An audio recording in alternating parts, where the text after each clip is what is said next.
Showmax's The Wife has finally come to an end. We have seen all 40 episodes.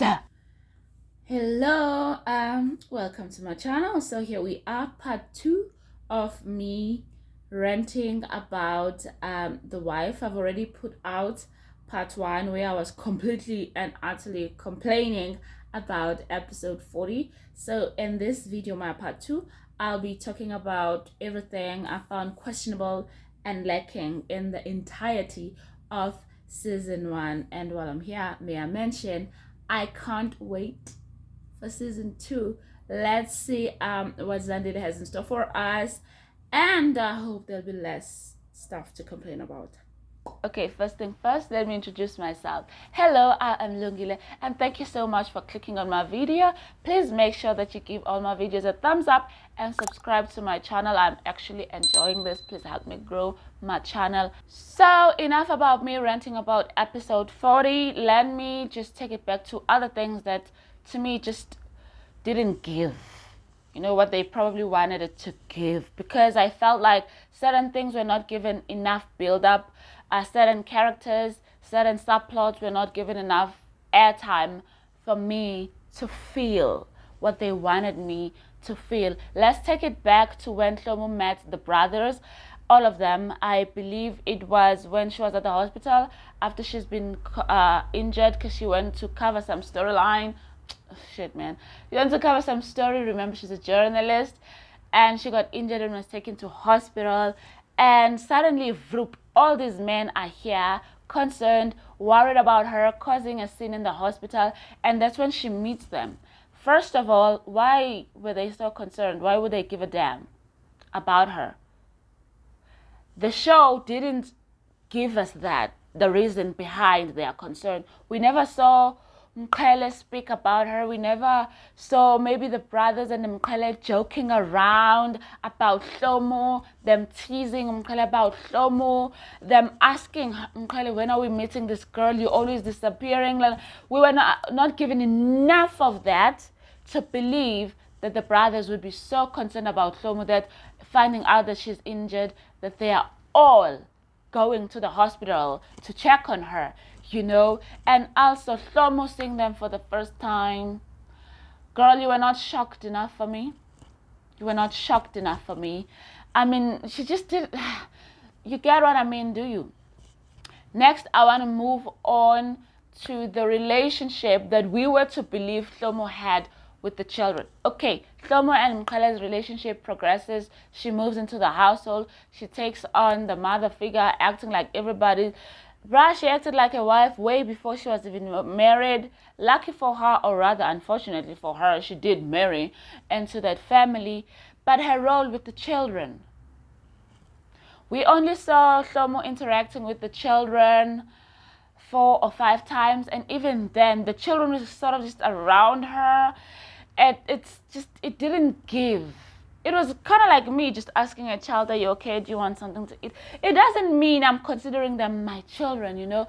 Like, for example, on her traditional wedding day, when one of the children got killed, she was like, my baby, these are my babies. And she was, fetch me their heads. Who dares kill my baby? The fuck? What baby? You know, the show didn't give us enough interaction between Shlomo and the children for us to believe her. Shucks. For us to believe her when she's suddenly acting all my baby around those children. Okay, she got them boarding school, into a boarding school. After that, after the funerals, never once does Shlomo call and check on her babies in boarding school. It's kind of like after the funeral, everybody forgot that there were children in this household. But Nkosana, you know, after Nkosana told Zandile that, oopsie, our baby's dead, everybody forgot about these children. At some point, I forgot Nkosana has children. So yeah, that to me didn't give. Okay, we should have seen Nkosana calling his children. We should have seen Shlomo calling her children. She's their mother, isn't she? There is one other thing that pissed me off so badly, I kept it in my many other videos about this show, but why exactly did Mpande have to die? To me, Mpande's death serves zero purpose in the storyline because the Majola brothers are still alive. His death didn't help them uncover anything. He just died because somebody had to die on that episode. He just died because we needed drama on the day of the wedding. But afterwards, what the hell, you know? Why didn't Mpande have to die? To me doesn't add up. If it was for the purpose of drama on the wedding day, he could have been severely injured. Yes, it could have been short, but severely injured, you know, and then he's taken to hospital and the brothers are holding hands and praying. We found out in episode, 40? That they do pray, or episode 39 that they do pray.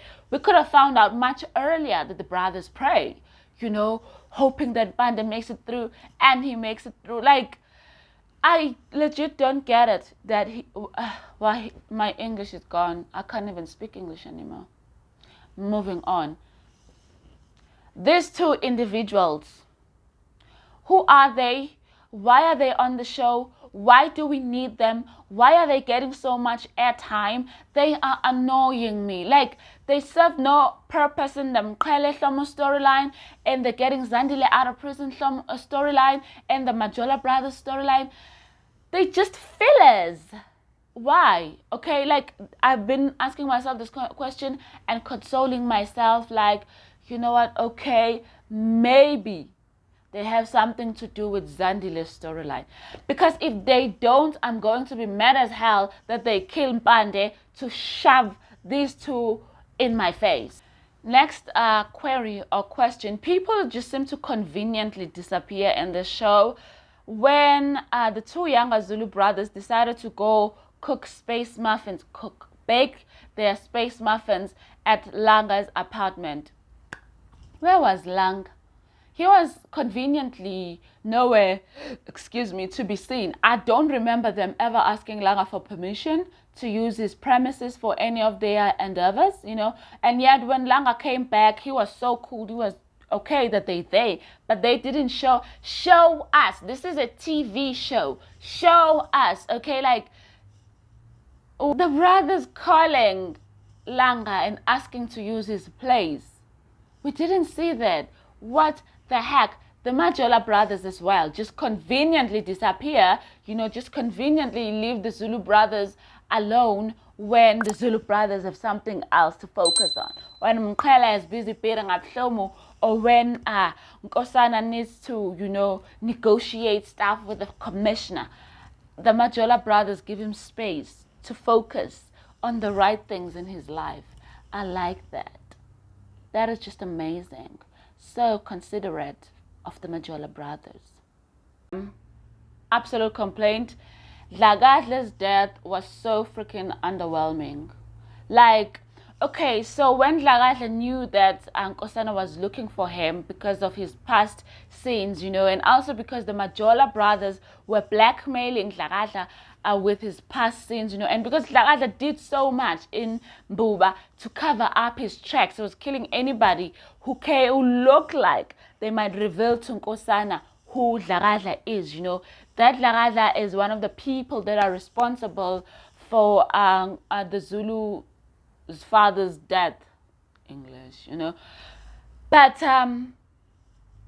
like, I thought Dlagadle getting caught and killed is going to be epic, you know, like there was going to be some type of a hide and seek. There was going to be a chase, and Dlagadle was going to try and maneuver, use the other two brothers against Nkosana, and no, some woman hops out of a taxi and like, hey, I know you. Nkosana takes out a gun, pops his brains out.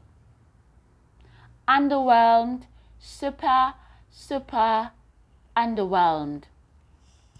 What else? Got that. Done with page 1. Okay, my next complaint, or rather question. What happened to Hlomo's narration? The first half, or should I say before the wedding, before the traditional wedding, we were privy to Hlomo's thoughts, why she's doing what she's doing, okay? But at some point it stopped. We don't know how Shlomo really felt. They forget we had that. What's up? Is that an oversight when they went on their Christmas break? I don't know. Hey, I freaking don't know.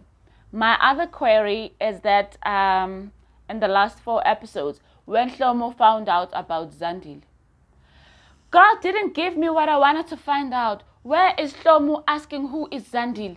Excuse me, Shlomo, you should be concerned, because now you've been saying her children are your children. You've been raising her children. You've been told she's dead. You find out she's alive in prison. These people are putting together money to get her out of prison. And you ask not even one question about the whole situation.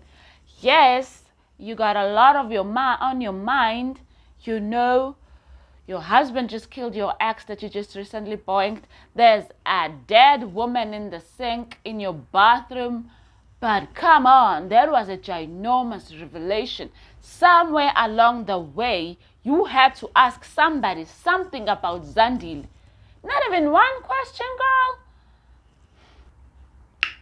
These writers, I kind of feel like they wanted to do so much with this that some of the stuff they themselves forgot.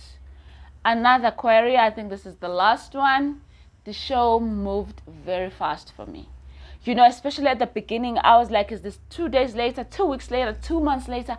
I didn't know how much time had passed for me to make sense of everything that was going on. You know, it's only once where they were like 6 months later, okay? Before and after that, I don't know, I legit, I don't know how long Shlomo and Mpande have been together. It could be 8 months. It could be a year. It could be 2 years. I don't know how long these two have been together. Oh, one other thing, Sambul. I feel like Sambul wasn't given enough storyline, considering how much storyline Kawe, Ngoba, and Kosana were given, even though this wasn't about them, you know. So I felt like Sambulu was a little bit shortchanged, especially when we were introduced to his lady. I feel like we could have been given more of his relationship, especially because at the beginning he was just presented to us as this dark, brooding figure. You know, he's a killer, man of few words. Dark, you know, but then we needed to see him turn into that all smiles type of guy, that happy guy when he was around his lady.